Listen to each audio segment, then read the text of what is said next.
Hey, everybody, welcome to another episode of the Rock for Him podcast. I'm Jeremy, your host, and with me are two of my favorite people in the whole world. I got Scott Mullins.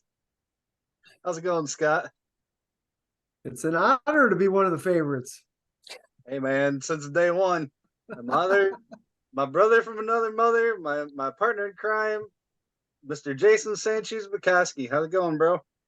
Uh, so glad it's Monday and we're doing this. I look forward to this every week. I do too. Well, our guest tonight is somebody that we've been waiting to talk to for quite a while. This is Jarrod Cunningham, who's the front man of not one but two bands. I am the Pendragon and the new vocalist for the band 13 Minutes. How's it going, man? Very good, very good. Thank you. So tell us a little bit about yourself and both bands. Yeah. Well, I'm the founder of I Am the Pendragon. I started this back in 2010. So this is the one that I've been doing for quite some time. And I do write all the songs, and I pretty much write the parts for the most part. I'll hand them over to the guys and they'll kind of spice it up. Everybody's got like a little bit different take. And so I let them kind of make it their own. And then we come together and put out the music and stuff. And I Am the Pendragon is a concept band. So it's this whole sci-fi Western end of the world parable for all the music. It's all one consistent story. So we're currently just about to be releasing an EP here in the next few months, and I'm really excited for that.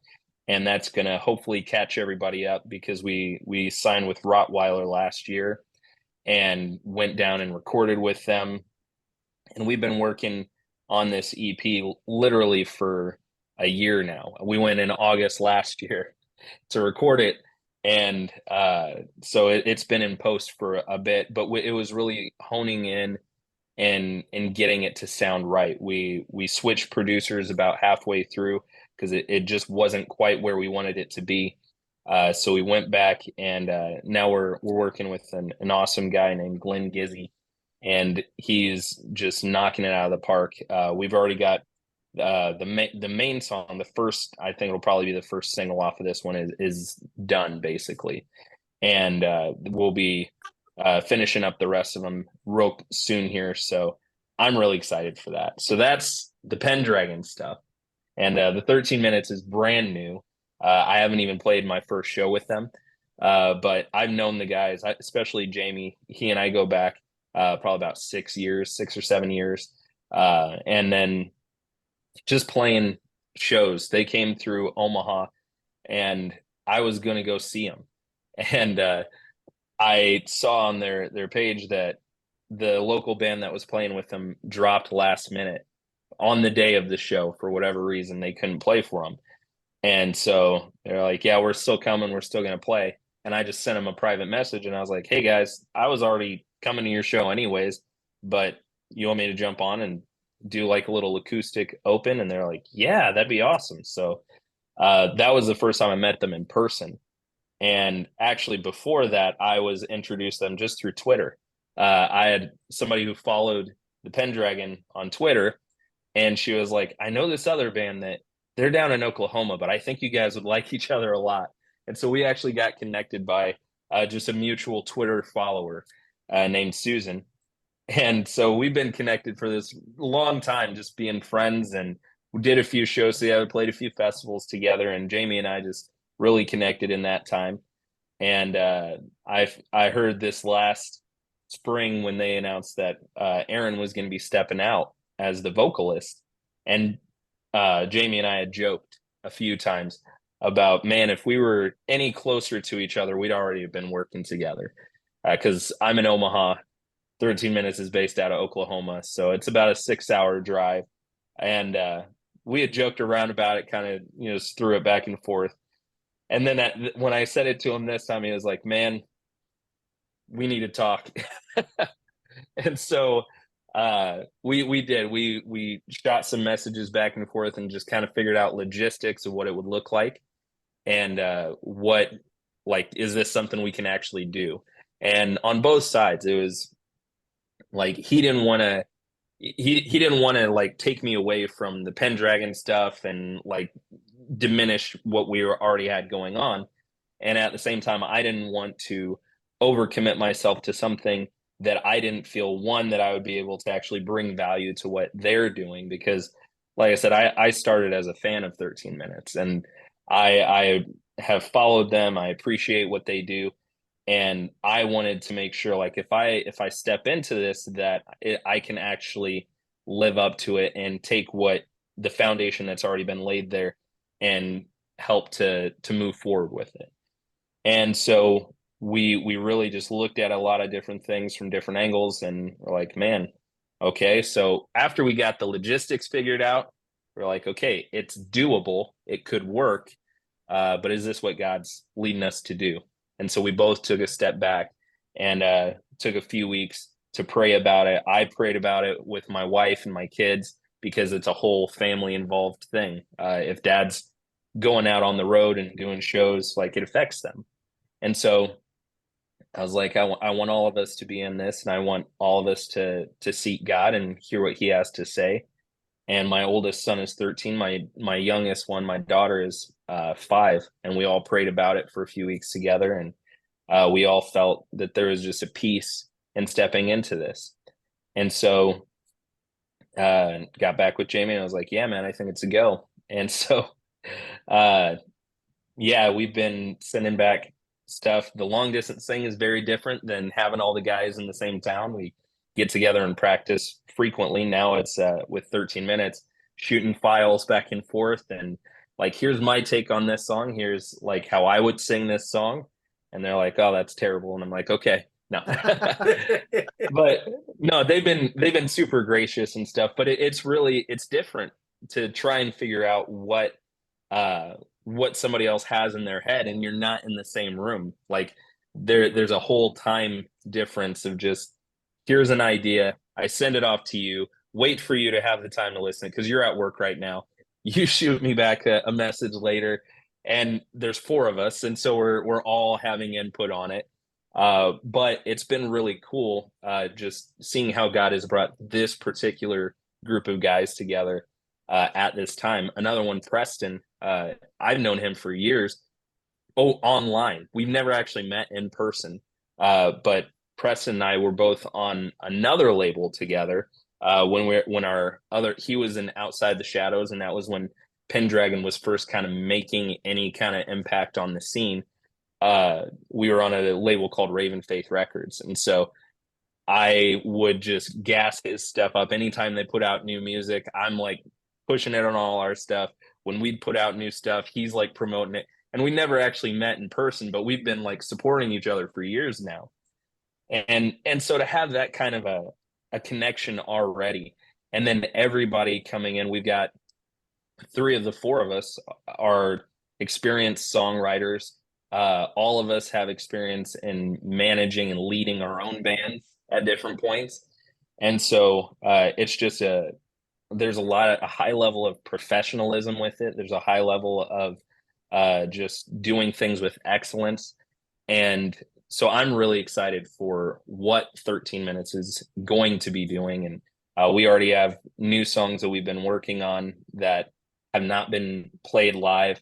And again, it's coming from multiple people, from Preston, from Thomas, from myself. We're all like in this songwriting process together. And then Jamie is kind of the brains behind the operation of just like, I like this, I like that needs tweaked. And like, he's guiding the boat, and we're all just kind of throwing ideas in. And so it's been a really fun start to this whole season. But man, come September, we play our first live shows together, and I've just been like chomping at the bit, ready to go.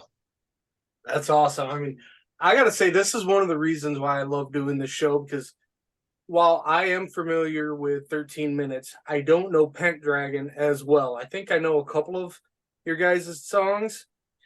So that's 2 more than most people. So well, one thing I love about music is songs that tell a story. And when you said that, your music goes through like a singular story, is that for like every release that you guys have? Like, how many CDs or releases do you guys have? Is it one long story that, it's kind of like, here's book one, here's book 2? Mm-hmm. Mm-hmm. If Yeah. that's the case, oh. Well, welcome to the fold. Yeah, we are a concept band. So there are bands that I love that do concept albums. Right. I mean, when I was growing up, My Chem was a huge scene band at the time. I was late teens when they were just blowing up, and they did concept albums, and the first two kind of tied together but very loosely, and there wasn't a super strong structure. And then the Black Parade comes out, and it's like this whole thing, like all their music videos, everything is all tied to this concept. And so I really loved that. I also loved, even going back to like, Rush 2112. Like we actually have worked on a cover of the Temple of Syrinx, and just because we're all like music nerd guys and we love playing. If you listen to our stuff, there's a reason that we're not the disciples, we're not the skillets. It's because we write nerdy music because we're a bunch of nerds. So it's like time changes and tempo changes, key changes, and it's not because I'm like this really great musician. I think a big part of it is that I'm not a classically trained musician, and so I don't write things that make sense. I write things that, like, this is in my head and this is how the song's supposed to feel. And if that means we go from 3/4 to 4/4 to uh my drummer recently, he was like, I want to throw out a challenge for you. Uh Try to write a song in 6/8, or not 6/8, in 6/4 time. And I was like, ooh, Tool's got some stuff in 6/4. There are a few bands, but nobody does 6/4 the same way. There's not like, oh yeah, that's your standard 6/4 song. Like 3/4 is the waltz. It's 1 2 3, 1 2 3. It's that. And so, like, 6/4, there's not a standard thing that, oh yeah, that's a 6/4 time. So I was like, ooh, we could do something interesting with that, because there's nothing in anybody's head. There's no organic feel, and we just try different things like that. So our music is weird just in general because we're all nerds, but then the story part of it is, that's me. I'm a huge comic book nerd.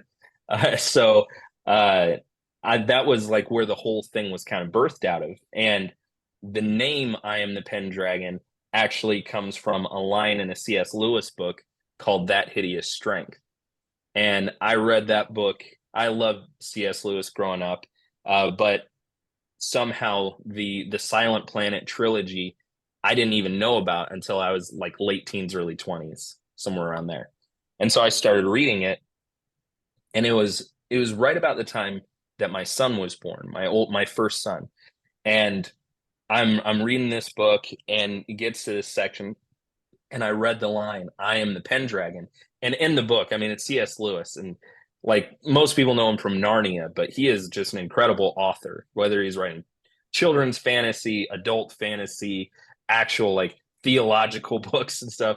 Like, he's just an amazing writer. And so it's this whole like progression in the story where it gets to that line, and it's like this mic drop moment where he says, I am the Pendragon. And I read it and I was like, oh, that's so tight, because I'm a nerd. Because I was just like fully dove into the story. And then I took a step that, like, I literally paused as I'm reading. And I was like, man, that is such a cool thing. That would be an awesome band name. And then it was like, as soon as that thought came in my head, I had this whole other story. So the I Am the Pendragon name I took from the C.S. Lewis book. He took the Pendragon character and title from the old Arthur mythology. And so it's just a borrowing and a building off of literature and language and all of this stuff. And so I took that line from him and then created a completely different story, totally off, like not at all related to what he was writing, but just something totally different. And then uh, the mask and the genre, like even the different. I love, like in Star Wars, in any great movie, but Star Wars is such an iconic example, where certain characters have themes, like musical themes, and like when that Imperial March hits, like Vader's coming on screen, or you're gonna see like the big space battle and stuff. Like you're gonna see the Death Star. Like they have these themes, and then there's the hero theme, like Luke's music, and then there's like the whole story itself has one big theme. Da, da, da, da, da. Like that's nobody's particular song, but it's like that's the overarching musical theme. And I was like, what if a band did that? Like, what if there was like a sound for the bad guys in the story, and there is like a different stylistic sound for the good guys? And what would that look like? How would that feel? And so it was this whole just hodgepodge of, again, extremely nerdy stuff that I just had like this instant download, and it was like, I got to start writing this stuff down. And so yes, long story, long answer. It is one consistent story from beginning to end. We currently have two albums that are released. The first one, I recorded everything myself in my basement, and it sounds like I recorded everything by myself in my basement. Like the songs are there. There's some strong songs in that album, but I would not recommend the recording quality. I wouldn't go out and say, oh, I'm a producer now.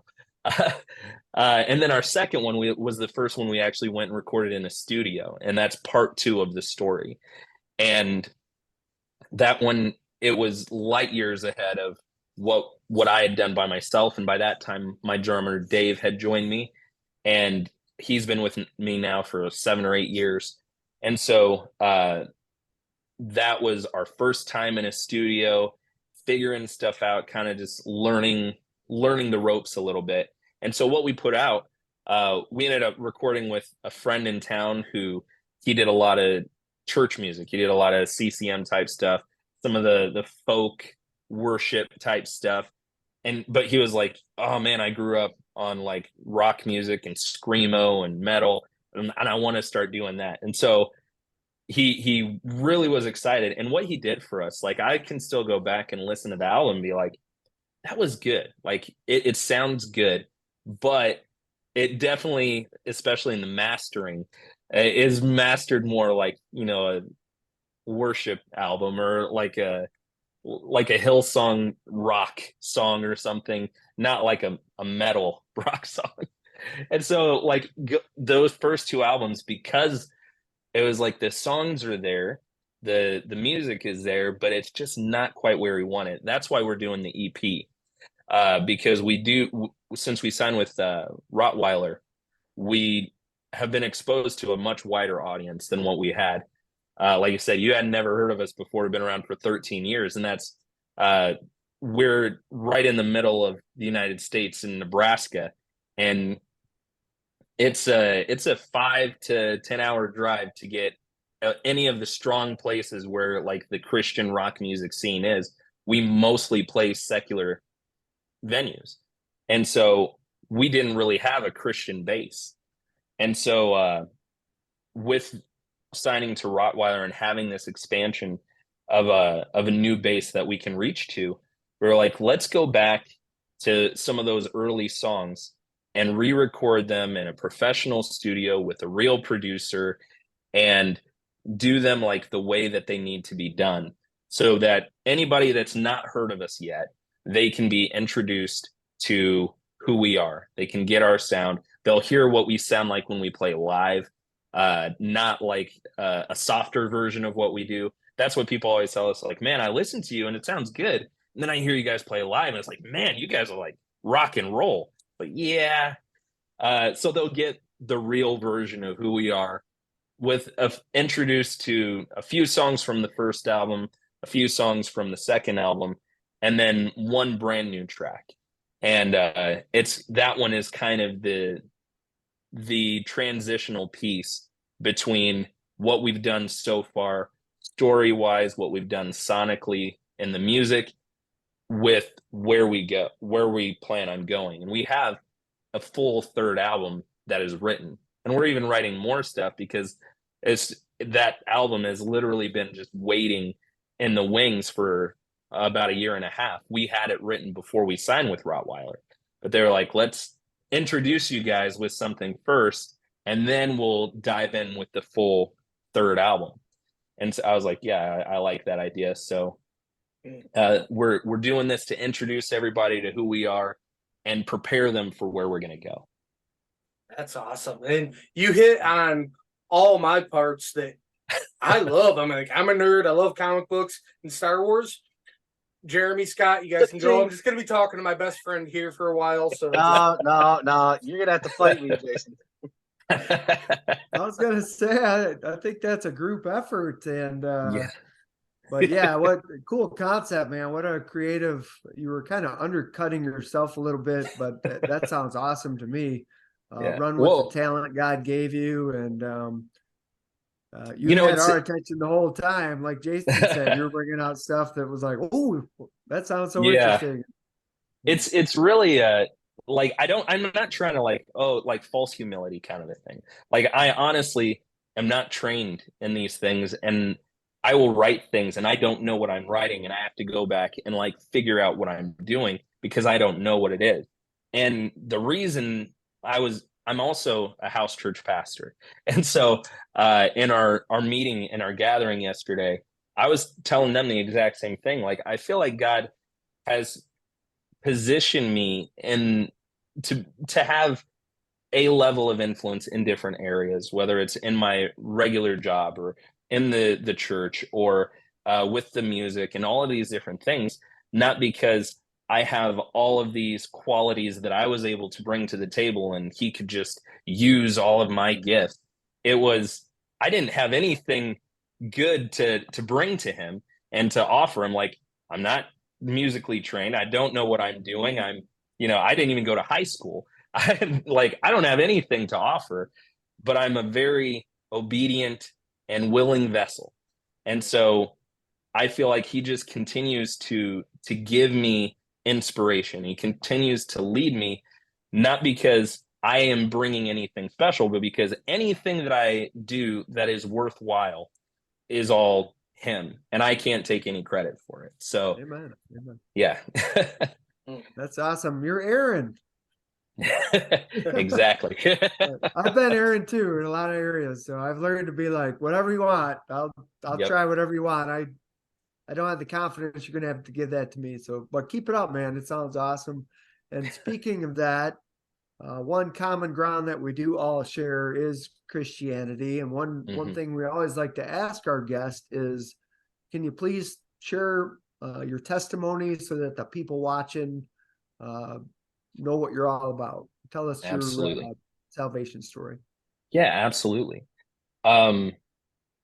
Like, I can go back all the way to the very beginning and like share everything, but I think a lot of times when people share our testimonies, we've gotten to a place in the church where it's like, if I can share like all the dirt and the grime and the filth, and then like come out the other end, it's like a hero's tale kind of a thing, which there's a lot of that. There's a lot of dirt and grime and filth. But the point of my testimony is not all the things that I had done or the junk that I've come out of, not even just sin, but life experiences. It's the focus of my testimony. It has got to be Jesus. He's the constant. I am second born of 4 boys. We all have different dads. I never knew my dad. I met him one time at a grocery store when I was a kid, and I didn't know it was him until after he left. We were very poor. We were homeless at 2 different points where we were staying for longer seasons in a family shelter. It was called the Open Door Mission here in Omaha. And like I said, I didn't go to high school. That was because I was supposed to go to a high school here in town, and my mom she took me to one of my football practices before school started, freshman year, and she heard the way that high school boys interact with each other, and not me, but just everyone around me. She was like, "Oh my gosh, I don't want my kid like around this environment." And also, I was real little, and so some of the older guys had an idea that they were gonna like haze me in and kind of jump me. And so she was like, "I need to get my kid out of public school." So she was gonna homeschool us. But again, we didn't have resources, didn't have money. It was just like I feel like I can't send my kids to school. And so we got some books, but very quickly after that, she ended up getting really sick, and she was in the hospital for a while. And so I really didn't do the schoolwork. I ended up going out and getting a job. And so from 15 years old up through 18, 19 years old, I was the primary earner in our house. And so, like that's what I kind of grew up in, and just like the trials and the difficulty and all of that stuff. In that time when I was, gosh, I was 13 or so when I met my wife at youth group at church, and we her dad was Air Force. They were stationed here in Omaha for about 3.5, 4 years, and then they moved to Hawaii and lived there for 3 years. And so then, all my friends were like, "Oh man, that stinks. Well, there's other fish in the sea. You'll find someone else." I was like, "Nah, man, like she's the one." And it would have broken most relationships, especially back then. This is before smartphones and all that. We had MySpace, but we didn't have anything like really useful to stay connected. So that would have broken most relationships. But I was working full time, and most of my money is going to my family, but I'd take 50, 60, $70 from every check, stow it away in my top shelf of my dresser so I could buy a plane ticket and go out and visit her. And so there's lots of weird things like that where it's like these things shouldn't work. It doesn't make sense, but there's just all of these ways that I like to say, like, God allowed me to be broken in very specific ways so that he could do the things that he wanted to do and that he needed to do for his glory and for my good. And so that constant, like when I was a kid, the reason that the poverty and the homelessness and the abuse and all that stuff, we had some very extremely abusive stepdads in the midst of my growing up, and drugs and alcohol issues in the home. And the reason that those things didn't break me the way that they do for most people in these situations, or many people in these situations, is because one of the first things that I remember, like one of my earliest memories growing up, was my mom telling me when I was very upset that my older brother knew his dad, my younger brother, he knew his dad, and I didn't have a dad. And she said, "Well, God's your father." And when I was a kid, I was just like, "Oh, okay. Well, yeah, God's my father." But that was like a constant through my life. Like, God's my father. He's my father and he's God. So I'm good. And there, of course, were a lot of, like, as I got older, really wrestling through what that means at different stages of my life, because I didn't have any good natural model to look to in that area.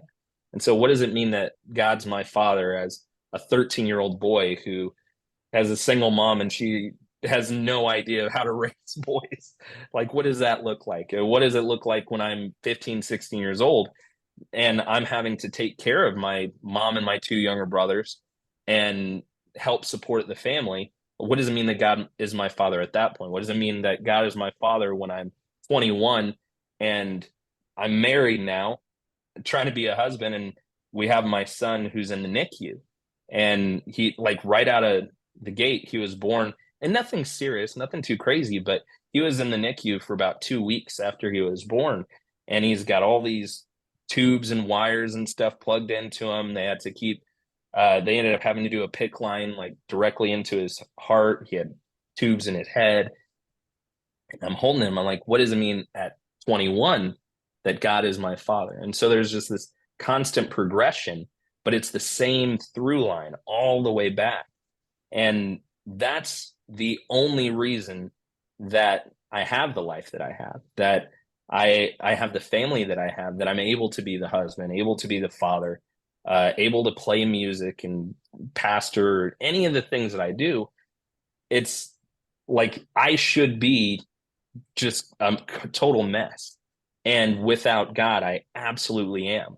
And it's not because I did anything special, I deserve anything. It's solely because of Jesus Christ saving my life in the eternal sense, but in the very tangible sense from the very beginning of my life, just having a mom who herself was not theologically sound at that time, didn't even understand what she was saying, but had the Spirit in that moment giving her the right words that would be what I needed to be able to carry me through 30 something years later. And still, like, that's the truth that my whole life is built on, is like, God is my father. Like, I am a child of God, and how that truth has just continued. It didn't change, but I was able to go deeper into understanding like what that truth means and how that truth just impacts everything. And also, like with the gospel, like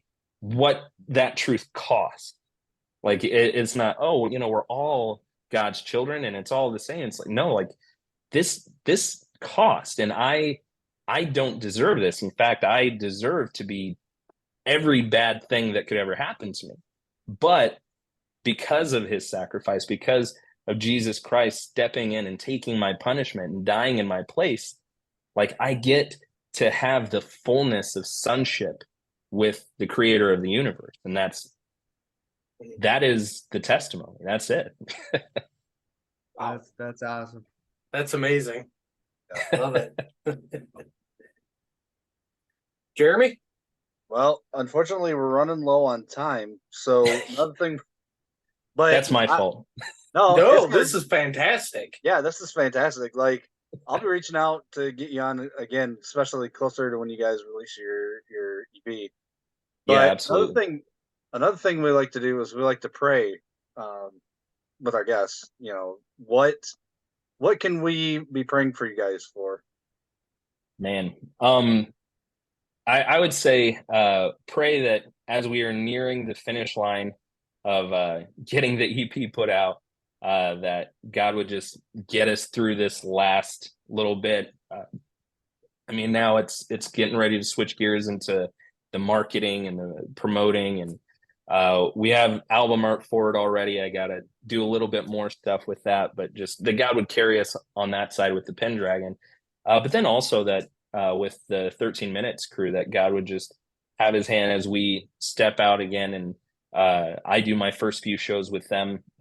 Man, just allow God to bless the guys that I'm with, allow me to be a blessing to them, and that we would minister, that we would advance the kingdom. Like that's my heart. So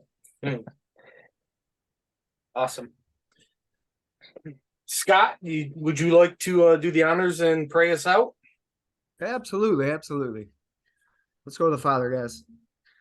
Awesome, Father. Thank you for another opportunity to come together and chat about you and the ministries that we represent. And we thank you for our brother Jarrod and his talent that he has and the way that you use him. And we just heard one of the best testimonies, the truest testimonies that we all should have, that it's nothing that we do, but it's all about you and the open doors that you guide us through, and just help us to recognize those. And I pray that you'll be with him, and a lot of stuff going on with the two bands. Just first with 13 Minutes, this tour that's coming up, just be with them, and as they're coming together, help them to unite for you and get the word out. And then also for the Pendragon band, just help them with as they progress forward with Rottweiler, and thank you for that opportunity for them. Just continue to flourish through them. And we thank you for our ministry at Rock for Him. Continue to bless up and get bands like these out, only to point everything and all we do to you. and your son Jesus, who we don't deserve, but somehow you gave him to us to get us in true standards with our true Father, which has already been discussed. But we love you, and thank you so much for all the opportunities you give us. Please, again, just bless our ministries in Jesus' wonderful name. Amen. Amen. Amen. Thank you. Thank you so much, Jarrod. This is so awesome. Like, as we're sitting here, I went ahead and went on Spotify, found you guys, hit follow. So I'm going to be listening to your music. Thank you. I need to Thank get you. caught up. Like, you got me excited. Hearing the excitement in your voice got me excited for your music. So I just want to tell anyone that's watching and listening, go out there, get the music, listen to it, get caught up, support these guys. I mean, I'm going to. Like, this was such a great talk. Like, man, I can't wait until you're ready to drop that CD so we can have you back on and chat with you some more. This was fantastic. Scott, Awesome. as always, bro, man, it's good having you on. We missed you. Great to be here, guys. Jeremy, brother, as always, you know how fantastic it is. This is like one of my favorite days of the week. Man, Mine too. it's like Sunday you get to go worship, and then you get here tonight and you get to worship again with my brothers. Like, this is all that being said, I just want to tell you, Jarrod, Scott, Jeremy, if you guys are gonna rock for him. To all you watching and listening, have a good night. If you like what you saw today, hit the subscribe and like button down below, and don't forget to share it to all your friends. Also, leave us a comment down below. If you're gonna rock for him.